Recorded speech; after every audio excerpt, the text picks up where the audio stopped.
Ada yang bulanan, yaitu sunat Ayyamul Bid, 3 hari setiap tanggal 13, 14, 15 bulan Arab kalau istilah kita, ya.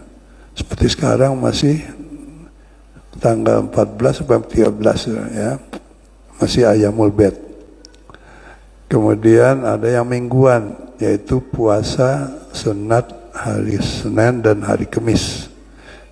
Ya, ada yang bulanan, ada yang tahunan, ada yang mingguan. Mudah-mudahan kita ketiga-tiganya ini bisa kita kerjain, ya. Kalaupun tidak, minimal yang sebulan sekali, yaitu tanggal yang disebut Ayyamul Bid.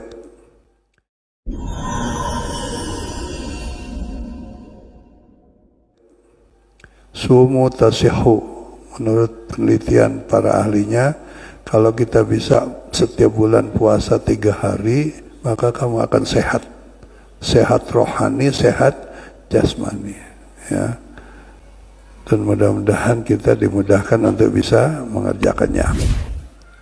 Kemudian kita juga disunatkan bagi yang mampu, yaitu menyembelih hewan korban. Ya, disembelihnya nanti setelah sholat Id, sholat Idul Adha. Kemudian waktunya sudah saatnya kita menyembelih korban sampai dengan tanggal 13 sebelum maghrib Ayyamut Tasyrik. Jadi tanggal 10 hari Lebaran, ya, tanggal 11, 12, 13 disebut Ayyamut Tasyrik. Nah, di situ 4 hari jadi kita waktu untuk menyembelih korban. Setahun sekali juga, ya. Sejarahnya awalnya perintah kepada Nabi Ibrahim untuk mengorbankan anaknya itu Ismail. Ujian dari Allah gitu. Apakah betul-betul Nabiullah Ibrahim ini mentaatinya apa enggak? Ternyata ya lulus gitu. Setelah lulus itu hanya ujian, sehingga akhirnya mendapat keringanan dari Allah, tidak anak yang disembelih tapi diganti dengan kibas, diganti dengan kambing, yang sampai sekarang diberlakukan juga di syariatnya Nabi kita Muhammad SAW. Ya, jadi disunatkan kalau memang mampu gitu, ya, setiap tahun sekali. Jangan ada orang ngomong, tahun lalu gue udah korban gitu. Bukan itu caranya. Kalau kita mampu ya setiap tahun gitu. Sekarang tahun lalu gue, nanti bini gue gitu. Jangan begitu. Ya kalau memang semuanya bisa, dua-duanya yang bagus juga gitu. Ya. Dan hewan korban kalau kita akan sembelih juga nanti ada syarat-syarat dan hukumnya gitu. Kemudian kita juga disunatkan untuk melakukan sholat Idul Adha, yaitu pada tanggal 10. Waktunya mulai terbitnya matahari di pagi hari sampai dengan sebelum zuhur. Boleh dikerjakan tidak berjamaah, boleh. Jadi sendiri boleh gitu. Hukumnya nih. Tapi yang afdal ya berjamaah. Dan lebih afdal lagi dilengkapi dengan khutbah.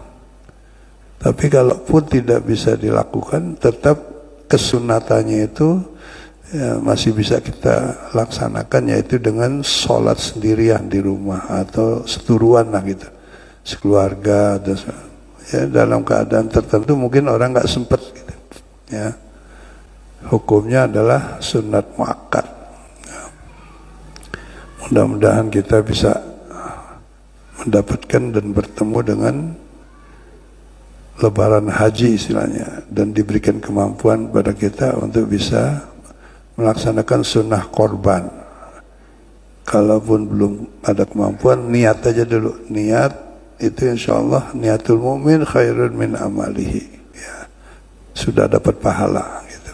Tapi kalau nggak ada niat sama sekali ya salah gitu sebagai orang yang beriman, karena ini perintah agama walaupun hukumnya sunnah gitu.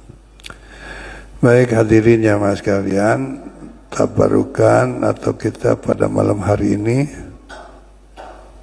saya mengajak kepada jamaah sekalian untuk kembali kita mengingatkan diri kita tentang sunnah, melaksanakan sholat sunnah.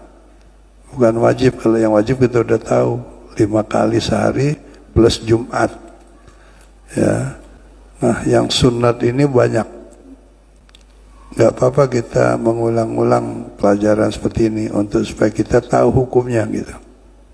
Dan kaifiahnya juga harus tahu, seperti sholat Id, cara melaksanakannya itu sempurnanya gitu adalah ketika kita habis takbiratul ihram, kita baca takbir lagi. Kalau rakaat pertama 7 kali, rakaat kedua 5 kali, baru baca Fatihah gitu. Ya. Nah di sini nanti dijelaskan berbagai macam sholat sunat ini. Ya mudah-mudahan ada manfaatnya buat kita ya. Dan bisa kita kerjain gitu, bisa kita amalin gitu. Qala Syekhul Musannif rahimahullah wa nafa'ana bihi wa bi'ulumihi wa bikum fid dharain amin. Wa bihi wa ilaihi qala bismillahirrahmanirrahim. Babu sholatin nafilati, bab menjelaskan, menerangkan tentang sholat sunat. Aqsamun nawafili salasatun, macam-macamnya sholat sunat itu dibagi menjadi 3. Yang pertama nafilatun muaqqatatun, sholat sunat yang ditentuin waktunya. Seperti apa? Katarawih wal witri, seperti orang sholat tarawih adanya hanya di bulan Ramadan. Jadi kalau kita lihat orang tarawih ini kadang-kadang berbeda pendapat. Ada yang mengatakan 11, ada yang mengatakan 23. Padahal masalahnya sunnah. Artinya tidak harus diperdebatkan gitu. Yang kagak sembahyang aja nggak dosa gitu. Tapi yang orang sembahyang berbeda dikatakan bid'ah gitu. Padahal kalau lihat hadis, dasar hadisnya, Siti Aisyah menceritakan bahwa Rasulullah SAW melakukan sholatul lailnya itu, sholat malamnya itu, ihda asyara rakaatin, 11 rakaat fi Ramadan wa fi ghairi Ramadan. Sebutannya gitu, kata-katanya begitu. 11 rakaat dikerjakan di bulan Ramadan dan di luar bulan Ramadan. Pasti itu bukan tarawih, karena dikerjakan juga 11 rakaat itu di luar bulan Ramadan. Jadi 11 rakaat itu sebenarnya bukan tarawih, witir gitu. Witirnya Rasulullah itu 11 rakaat gitu.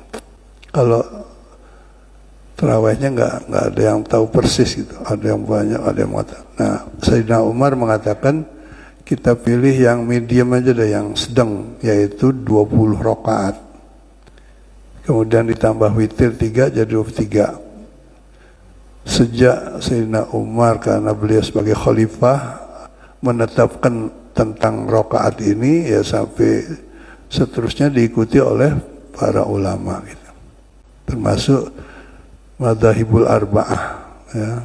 Bahkan kalau Imam Malik itu tarawihnya 36 rakaat.